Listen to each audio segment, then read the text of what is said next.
دوستان سلام. بازار رسیدهای جعلی خیلی گرم شده. حواستون باشه.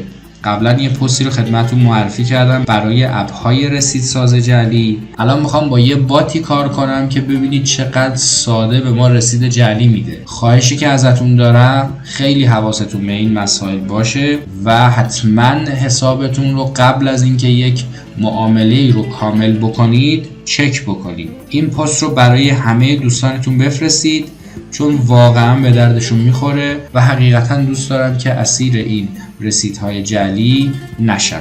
ببینید چقدر ساده میشه یک رسید جعلی ساخت.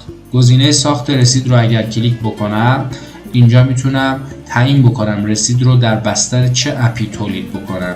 من رسید رو کاغذی درخواست میکنم و بعد از من میپرسه که این فرمت رو وارد بکن.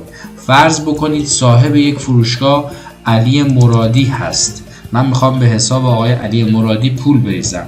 در خط بعدی به زبان لاتین میام مبلغ رو مینویسم 30 میلیون ریال. خط بعدی میام 4 رقم شماره کارت خودم رو وارد میکنم و در خط بعدی شماره کارت مقصد رو. حالا اگر من این گزینه رو کلیک بکنم در کسری از زمان برای من رسید جعلی ساخته میشه. فقط این رسید جعلی رو ببینید که چقدر مشابه نمونه واقعیش هست و انصافا تشخیصش در حالت عادی خیلی سخته.